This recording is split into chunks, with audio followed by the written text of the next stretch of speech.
How long do we wait until wood is dry enough to turn? What is that screen behind you? Why do you wear that glove? What are those colors on your tool?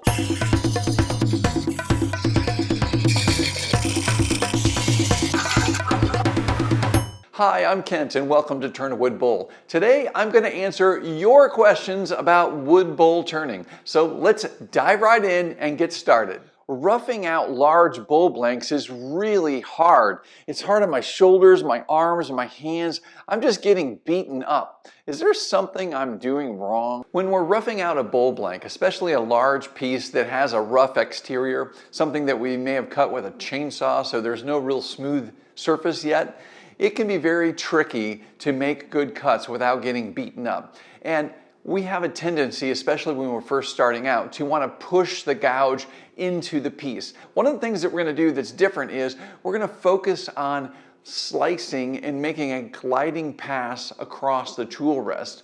Instead of trying to push into the piece, we want to just glide the tool across the tool rest and let whatever high material comes around on the lathe just get sliced off. And this can be a little bit tricky because it's very easy for us to want to push forward and apply pressure into the turning. But what happens is usually there's high spots and low spots. So you may have a high spot that's getting cut, and then right after that there's a low spot. Well, that low spot comes by, and then your tool moves inward, and then the next high spot comes by and just whacks your tool. And that's where you're getting beaten up. You really don't want that. So instead, what you really want to do is you want to focus on keeping your tool on the tool rest and watch the tool tip and just make a really nice pass across the tool rest, shifting your body weight only. And the other secret for this is to apply down pressure onto the tool rest. If you catch yourself trying to put pressure into the bowl blank, stop yourself and remember to push down on the tool rest. That will keep the tool stable as you're turning. So when those high spots come by and get cut, it doesn't bounce the tool around too much. Instead, your tool is stable on the tool rest. Then loosen up or relax your knees and just shift your body weight and make a slicing pass. Now, this is going to be slow and tedious at first, especially if you have a few odd high spots, because you're going to want to get in there and start removing material, but you can't really do it until you get those high spots down. So take your time and know that you're going to just shave off thin layers at a time, very controlled, making that smooth pass across the tool rest, and you'll be down to a nice continuous surface in no time. Once you get down to where you're cutting continuously, it's easy. You just make your nice bevel riding cut across the surface and it's no big deal. It's the roughing part that can be rough on us, and we don't want that. So remember, apply down pressure to the tool rest and make sure that you're making a nice controlled pass across the tool rest that's just letting those high spots get shaved off. I've got some walnut and I want to turn it into some bowls, but somebody told me that walnut is toxic. Is it safe to turn walnut? Walnut, like many other tree species, have allopathic properties. What does allopathic mean, you ask? Well, the Greek origin of allopathic means to suffer together. It's kind of an interesting thought there. Well, what it means for trees is that they create different ways of defending themselves. If you think about it, everything else on earth pretty much can move or flee if it's under attack. But trees are fixed in their position, so they can't just run away from insects, birds, animals, things like that. So they have to create other ways of defending themselves, and those are allopathic properties. Most of the time, this is the creation of various chemical compounds in the tree. These chemical compounds can do all sorts of different things. Now, we know about them for sure in certain trees like walnut and hickory and a variety of others, but there's probably a good chance that there's allopathic properties in every single tree on Earth. We just haven't really dug into it well enough. It's kind of fascinating to realize also that we've only been studying this for the last couple decades and really understanding how trees are interacting with their environment. But essentially what it boils down to is the trees create chemical compounds to benefit themselves in one way or the other. Walnut, similar to hickory, because we have hickory where I am, I'm familiar with this. it creates a chemical compound that makes it really difficult for other plants and trees to grow around those trees. So if you think about it, the tree is actually helping itself by eliminating its competition. It gives the tree more light, it gives it more resources such as water and nutrients in the soil, and it's not competing with other trees. Now, how is it doing that? There's probably a variety of different ways. Could be through the leaves that are falling to the ground and decomposing. It could be through the root system. I don't know, and every tree, again, is different. So there's all sorts of different things. What we need to be concerned with are the chemicals in the wood that we're turning on the lathe. Are they toxic to us? Well, there's no way to know, and everybody's different. I know people that turn walnut all the time, have no problems with it. I know people that have turned walnut once and had such a horrible reaction that they'll never turn it again. The only way you're really going to know is to get a piece of it and to start turning. But this brings up another important concept is we need to pay attention to ourselves while we're turning. We're all expecting this dramatic reaction, maybe breaking out in hives or having problems breathing or something, but there's a good chance that there could be other things that are much more subtle while we're turning from different wood species that we may not be noticing. Could be just a simple little itch on your hand. It could be your eyes get watery. It could be just simple things like that. Just pay attention while you're turning different wood species and notice what may or may not be happening while you're turning them. So I would not be afraid to turn a beautiful wood species like walnut just because somebody told you it's toxic. I would at least try it and pay attention to what's going on while you're turning it. There's a good chance that you'll do the turning and you'll see how beautiful walnut can be to turn, and you probably won't have that big of a reaction. Just pay attention and be aware while you're turning. What is that screen behind you? You mean this? Yeah, that one. What is it? Do I need one of those? This is simply window screen. It's a replacement window screen roll. You can get these at pretty much any hardware store, and essentially what it's doing is blocking all of the shavings and the dust from going all over my shop. Before I used this screen, I would have shavings clear up on shelves 20 feet away somehow. I don't know how shavings got that far away, but they did. And dust also. Now, this won't stop all of the dust, but it knocks down a lot of dust. And what's great about using the screen is the shavings hit the screen and then they drop to the floor, and it makes it really easy for cleaning up. So it keeps them concentrated in one area. It makes it really nice. Now, I've heard of other people using shower curtains and other things, and those work great too. But I use screen just because it works and it's lightweight. Now, I hang this up with bungee cords, and I recommend using grommets. I put grommets on the corners, and those grommets basically make it easy to hook the bungee cord to the screen. If you hook the bungee cord directly to the screen, you're gonna rip out the screen. So you can put these grommets very easily on the corners. I'll put a link to a grommet kit for you in the description below too. So you might wanna check that out. It's actually a really great way to keep your shop clean, or at least keep the debris concentrated in one area.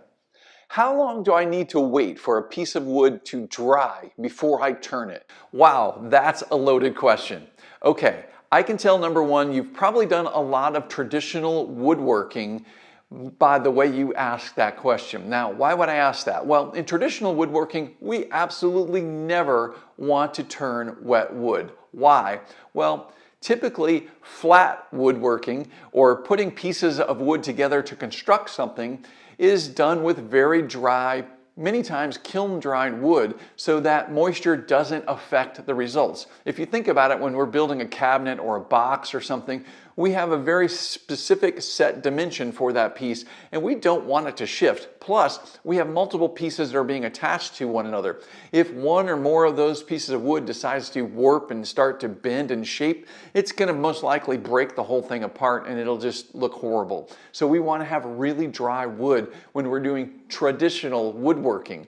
However, when we're wood turning, that's totally different. And actually, this is pretty fun to think about. Woodworking compared to wood turning is additive versus subtractive. So think about this for a second. When we're doing traditional woodworking, other than carving details or maybe doing some type of carving work, essentially most of the woodworking projects are assembling pieces, adding them together to create something. However, when we're wood turning, we're extracting or subtracting material. We're basically taking all the material away to expose what we want to turn. Okay, so back to the question. How long do we need to wait for this to dry before we can turn it? Well, we don't. No, you do not need to wait for a piece of wood to dry to turn. And as a matter of fact, if you wait, especially if you have a large chunk of wood, like a large log, and you wait for that to dry, you're most likely going to end up with a big pile of cracks with a little bit of wood in the middle. You don't want to let a large piece of wet wood just dry or set it aside to dry because it will crack. So instead, what you want to do is you want to process that down to the bowl that you want to make. You can do that as a once-turn bowl, you can do it as a twice-turn bowl, but you want to get that piece of wood processed as soon as possible. Even if it's soaking wet, you want to get that processed. Now, I've got a course that deals with this. It's called Tree to Bowl, Understanding Green Wood, and we go over all the details of this. It's pretty extensive, all the information that's involved, but this course covers it all, lesson by lesson. You can check that out. I highly recommend it, but just know that you do not have to wait for wood to dry to turn on a lathe. You can turn everything from really wet, just cut tree, all the way down to dry wood and everything in between. So you do not have to wait like we're typically conditioned to think with traditional wood turning. So put it on the lathe, whether it's wet or not, and get it turning. Why do I see you sometimes wearing a glove while you're turning? Ah yes, sometimes you see me wearing this glove. It's always on my left hand, and it's basically protecting my knuckles and the side of my hand from the shavings that come shooting up the flute of the gouge. And this usually happens on large bowl blanks. We'll get big chunks of wood, and sometimes those will embed themselves in the side of your hand in the form of splinters. And if they don't, they can come off hot as well. You can burn the side of your hand with all the shavings that come off. So I like to wear a glove to protect me from that. Also, if you have any dried wood, or the worst is kiln dried wood. I've done some turnings recently with some kiln dried construction wood, like 2x6s, and that stuff is really painful. It's dry, brittle, and sharp pointed splinters come flying out all the time, and your hand will just be torn up if you're not protecting it in one way or another. Now, I get this all the time. I get people that get really upset with me wearing a glove at the lathe. Well, if you look at this, there are no fingers on this glove. This is actually a motorcycle glove. I was using regular work gloves before and just cutting the fingers off, but I found these motorcycle gloves thanks to some viewers that pointed them out to me. Thank you guys. And I'll have a link for these in the description below and everything else that we talked about here, so check that out. The fingers missing means that you have no material on your fingertips. I highly recommend not wearing regular gloves with full fingers because those fingers have extra material that sticks out beyond your finger, and you don't feel that material like we feel our skin. So you can easily start pushing those fingers into areas where they shouldn't be. That is dangerous. So I would not do this with regular fingered gloves. I would only do this with fingerless gloves. The other thing that's important is this glove and my left hand never go across the tool rest, ever. So they're never in the path of the turning. That is super important. And this is also tight fitting. This is tight fitting up against my skin. This is not big and loose and flopping around, and it's not likely to get caught in there. You can't say 100%, but there's a really poor chance that this is going to get caught in the turning. I know this upsets some people because they're convinced there should be no clothing anywhere. I often wonder if those people turn naked. I hope not, but I often wonder because I get a lot of grief from a handful of people that don't like seeing this glove. But I can tell you, if you're behind the tool rest, you're safe. You shouldn't have any issues. So protect your hand while you're turning. Remember, those shavings and those splinters come off. They can be very painful. Now, this is typically done with the larger pieces. When I have a smaller turning, I don't usually wear the glove because the pieces don't come off quite as aggressively as they do with the large pieces. And the larger blanks that are truly rough, that have bark on them, the glove is also great to protect your hand when those chunks of bark work themselves off, because that does happen as well. So that's why I wear a glove. And again, if you wear one, just be cautious. Don't ever cross over the tool rest with your hand and you'll be fine. I'm trying to make nice photos of my pieces. I have some shiny turnings, and when I take pictures of them, I get glares all over in the piece. How can I fix that? If you're getting glares in the photos of your bowls, there's a good chance you have stray light coming from somewhere. Now, if you followed the photography guide on my website of how to photograph your wood bowls, I'll put a link to that in the description below as well. If you followed that, then you know that you want a really nice, good diffused light overhead, and you can do that with a shower curtain. It's really easy. And you have a good light source that's coming down. Then what's going to happen is you're probably getting some window glare from the sides as coming in. You want to eliminate that by just simply blocking it. You can use what's called flags, and that's nothing more than a large piece of paper or a piece of poster board. You can use those on the sides to block any stray light from coming in the sides. Now, if you're seeing that reflection of the poster board in your bowl, say you have a lacquered finish in it and it's really glossy, you might still see that paper and it's still making highlights. You can use something like black mat board like this, and you can place this on the sides of the bowl to control those stray lights from getting to the bowl. At that point, if you put this on both sides, you should have just light coming from above, and you should have a really evenly lit image and should look really good. Now, a bonus tip is you could use a piece of blackboard on one side and a piece of whiteboard on the other side. This isn't white, but you know what I mean. If you had white on one and black on the other, you're going to get a little bit more reflection and light coming from the white side and not from the black side, so you can create more dimensionality in the bowl. So you can have a highlight on one side of the bowl and then a darker side of the bowl as well. So you basically want to control the light by using what's called flags, which is nothing more than poster board or mat board. I noticed that your tools have colored stripes on the handles. What are those? Well, that's very observant of you. Yes, I do have colored stripes on the top of my tools, and I'll tell you what they mean. Essentially, I painted those on. It's very simple, and I have a red stripe on all of my tools. It just indicates that they're my tools. All my tools have a red stripe. So I do that because sometimes I turn with other people, or I bring my tools to other places where they can get mixed in with other tools, and it's very easy to have them just disappear. So I found that marking them with something that identifies them specifically for me makes it easier. Now, the second color is a little bit more interesting. The second color has a code that I use. This is blue, which means B, blue, B, bowl gouge. So this is a bowl gouge, and I know this is a bowl gouge. Now, why would I need that? Well, actually, if you've noticed in my videos, all my tools are very handy for me, and I get to them very quickly. That's because I keep them in a bucket right down there. This bucket is nothing more than a simple 5-gallon bucket, but in the bottom of it, I have a towel that has been rolled up, so it acts as a cushion in the bottom of the bucket.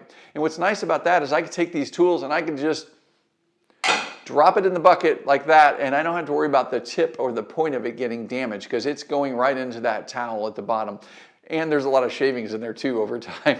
So I have to dump those out periodically, but the shavings in the towel basically pad the bottom of that. And the reason I have the different colored stripes is so that they're coded with different meanings. So this is red, which means it's my bowl gouge, or my tool rather. This is not a bowl gouge because I can see this maroon color, which is kind of also scarlet.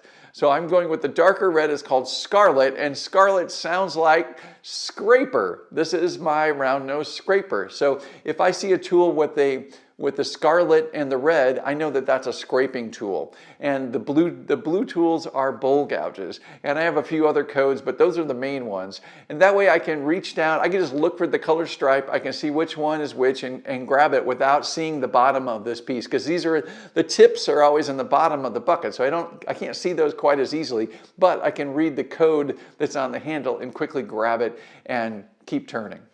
When should I change the air filters on my respirator? That's a great question, and I'm glad you're wearing your respirator because that's super important to protect your lungs at all times while you're turning.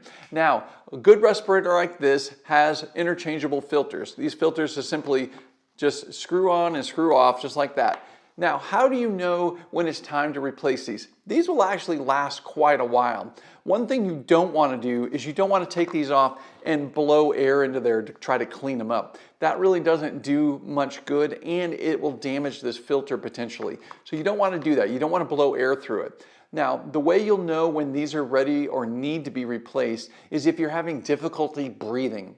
If you're finding that you got to really pull air in, that means that these are getting clogged up and you're not pulling air through them efficiently. So it's time to replace them at that point. Also, if you are smelling or tasting wood dust or the taste of the wood that you're turning, then these aren't working for one reason or another. And that could happen if you've tried blowing them out. They could have damaged areas in them, and you may just be breathing straight air through there where it's not filtering. So if that's the case, then you want to replace those filters. So remember, if you're having difficulties breathing, or you're finding you kind of have to force air in or pull air in, or if you're tasting or smelling wood dust, then it's time to change these out. And these are really simple. You basically just order a new pair and switch them out in 2 seconds.